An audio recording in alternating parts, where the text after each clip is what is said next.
नमस्ते मित्रों। आज का वीडियो 69,000 शिक्षक भर्ती से जुड़े अभ्यर्थियों के लिए भी और उनसे भी जुड़ा हुआ है जो 72,000 भर्ती में कोई ना कोई भूमिका रखते हैं, निभाते हैं।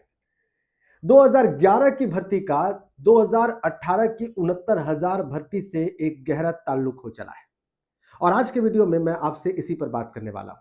बल्कि इस वीडियो से 69,000 शिक्षक भर्ती के वो अभ्यर्थी प्रेरणा ले सकते हैं, वो अभ्यर्थी राहत महसूस कर सकते हैं जो लंबी लड़ाई लड़ रहे हैं। 2020 से 2025 का साल अब खत्म होने वाला है। अब तक क्यों प्रेरणा ले सकते हैं, क्यों उन्हें ऊर्जा मिल सकती है और 72,000 शिक्षक भर्ती के अभ्यर्थियों के लिए पिछले दिनों सुप्रीम कोर्ट से जो आशा जगी है, क्या वो वाकई कोई उम्मीद है, क्या वो वाकई कोई प्रकाश की किरण है? आज के वीडियो में बात इसी पर होगी। इसका मतलब 69,000 और 72,000 शिक्षक भर्ती दोनों पर आज आपसे बात होगी।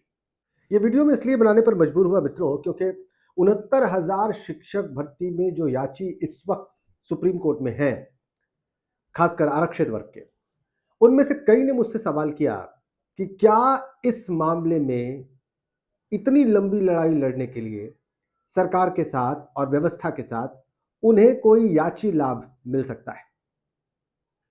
इसी सवाल का जवाब 72,000 शिक्षक भर्ती के मामले से जुड़ा हुआ है और रीसेंट कोर्ट ऑर्डर से जुड़ा हुआ है, जस्टिस कैरोल के निर्देश से जुड़ा हुआ है। पुराना मामला है 72,000 शिक्षक भर्ती का।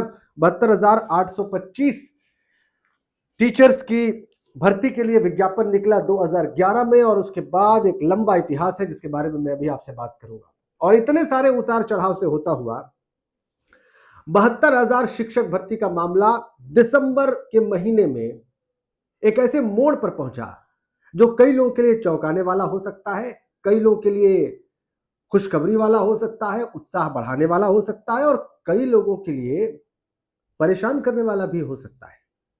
क्यों, ये मैं आपको बताता हूं।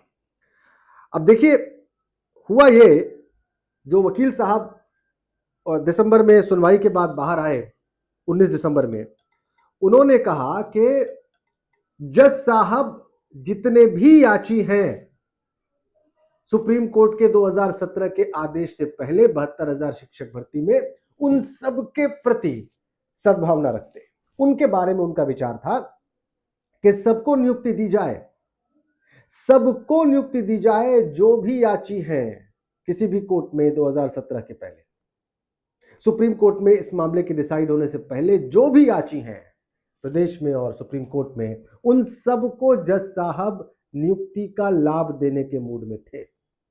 लेकिन वहां पर मौजूद वकीलों ने ही कुछ ऐसे ऑब्जेक्शंस किए, ऐसी बातें रखी कि मामला टल गया और अब 22 जनवरी 2026 की तारीख तय हुई है दोपहर 2 बजे की।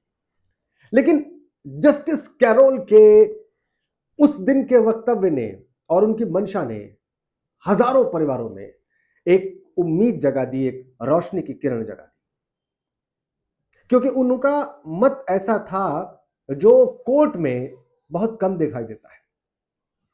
उनका यह मानना था कि जो याची, जो पिटिशनर्स 72,825 शिक्षक भर्ती के मामले में इतनी लंबी लड़ाई लड़ते हुए चले आ रहे हैं और जो भर्ती 2011 से लगातार किसी न किसी तरह विवाद में फंसी रही है, उनके पास अब चारा ही क्या है, उनके पास विकल्प क्या बचा है, वो करेंगे क्या? इसलिए अगर वो अब तक लड़ते आए हैं तो मैं उनके लिए कुछ करना चाहता हूं, मैं उनको लाभ देना चाहता हूं। मैं अब उनके जीवन में जो और कष्ट हो सकते हैं उसकी संभावना को समाप्त कर देना चाहता हूं। ये जस्टिस कैरोल का कहना था कोर्ट में और ये एक अपने आप में क्रांतिकारी बात थी। इस बात ने कई दिए जला दिए, कई दीपक रोशन कर दिए और इस बात से प्रेरणा ले सकते हैं 69,000 शिक्षक भर्ती के वो अभ्यर्थी जो लंबी लड़ाई से थक चुके हैं, परेशान हो चुके हैं, लंबी लंबी तारीखों से उनका जो जीवट है, उनकी जो जिजीविषा है, उस पर धक्का लगता है, चोट लगती है। अब मैं आपको थोड़ा सा इतिहास में ले जाऊंगा जो मुझे प्राप्त हुआ है और बताऊंगा कि क्या हुआ है। 9 नवंबर 2011 को बेसिक शिक्षा नियमावली 1981 में 12वां संशोधन किया गया। टीटी अंक को चयन का आधार बनाया गया। फिर 13 से 25 नवंबर 2011 को टीटी परीक्षा एवं परिणाम घोषित हुए और 30 नवंबर को 72,825 शिक्षकों के लिए आवेदन मंगाए गए, यानी कि विज्ञापन आ गया।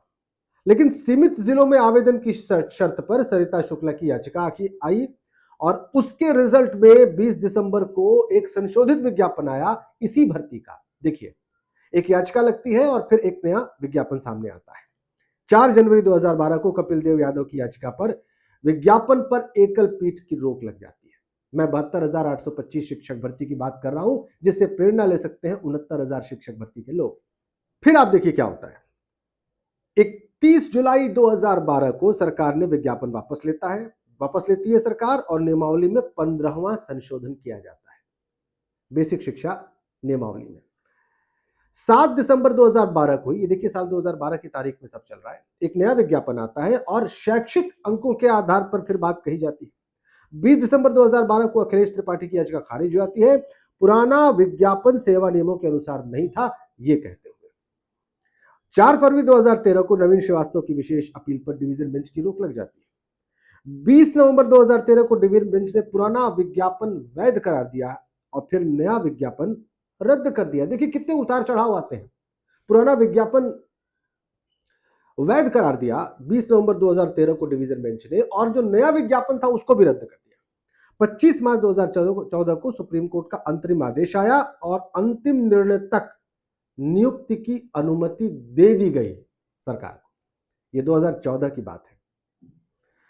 17 दिसंबर 2014 को सुप्रीम कोर्ट ने टीटी कट ऑफ तय किया, सामान्य के लिए 70% और आरक्षित वर्ग के लिए 65%। फिर 22 फरवरी 2015 को आरक्षित वर्ग के लिए कट ऑफ 60% कर दिया गया, घटाकर 65% से घटाकर। चयन प्रक्रिया में त्रुटियां, आरक्षण, विषय, लिंग और शिक्षा मित्र कोटा लागू हुआ और इसको भी हाईकोर्ट में चुनौती दी गई, किंतु सुप्रीम कोर्ट में मामला लंबित होने से इस याचिका को कोर्ट ने डिसमिस कर दिया, हाईकोर्ट ने। 7 दिसंबर 2015 को 1100 याचिकों सुप्रीम कोर्ट द्वारा अंतरिम राहत दी गई 1100 पिटिशनर्स को 2015 में, और 25 जुलाई 2017 को सुप्रीम कोर्ट का अंतिम निर्णय आ गया। पुराना विज्ञापन रद्द कर दिया गया। 66,655 अंतरिम नियुक्ति अभ्यर्थियों को डिस्टर्ब नहीं किया जाएगा, यह आदेश दे दिया सुप्रीम कोर्ट ने। लेकिन फिर भी बाकी रह गई 6,170 रिक्तियां, इतने पद भरने के लिए बाकी रह गए और न्यायिक दृष्टिकोण और निष्कर्ष निकाला गया। राम कुमार पटेल और सूर्यकांत की एसएलपी को इस मामले में स्वीकृत किया गया और इस मामले में लगातार नियमावली में परिवर्तन किया गया। राजनीतिक हस्तक्षेप और न्यायिक नियंत्रण इसमें साफ दिखता रहा। अब यह मामला चलता हुआ पहुंचा दिसंबर 2025 में और जस्टिस कैरोल ने कहा कि मैं सबके लिए, उन अभ्यर्थियों के लिए जो इतनी लंबी लड़ाई लड़ रहे हैं, उनके लिए कुछ करना चाहता। उन्होंने लिस्ट मंगाई, लेकिन उसको लेकर कंफ्यूजन था कि कट ऑफ लगाई जाए कि ना लगाई जाए, 2 लिस्ट या 1 लिस्ट, इसको लेकर अभी भी बहुत सारे कंफ्यूजन है। लेकिन अगली तारीख पर ये एक सूची कोर्ट के सामने रखी जाएगी और तब देखना होगा कि जस्टिस कैरोल किस मूड में रहते हैं और कैसे इन याचियों का लाभ हो पाता है। अब याची बनने के लिए एक रेस चल रही है, एक दौड़ चल रही है, जो जानकारी मुझे मिली है। इसलिए मैं 72,825 भर्ती के उन अभ्यर्थियों को बधाई देना चाहता हूं जिन्होंने इतनी लंबी लड़ाई लड़ी। सालों तक संघर्ष करना आसान बात नहीं, लेकिन इन्होंने वो काम किया है। और अब मैं 69,000 शिक्षक भर्ती की याचियों से कहना चाहता हूं कि आपको हिम्मत हारने की जरूरत नहीं है। देखिए जरा एक बार इन लोगों की तरफ जो 2011 की भर्ती से अब तक वाबस्ता है, जुड़े हुए हैं और लड़ाई लड़ रहे हैं, लगे हुए हैं कोर्ट में, हारे नहीं, पीछे नहीं हटे। आपको तो सिर्फ 5 साल हो गए, हारिए नहीं, आपका मामला सुप्रीम कोर्ट में है, लड़िए और देखिए कि न्याय के लिए आपका संघर्ष कितना लंबा हो सकता है, क्योंकि आप भी उदाहरण बन सकते हैं। मुझे आज के लिए बस इतना ही कहना था। इस मामले में मैं और कानूनी पहलुओं को लेकर जल्द आपके सामने उपस्थित होऊंगा।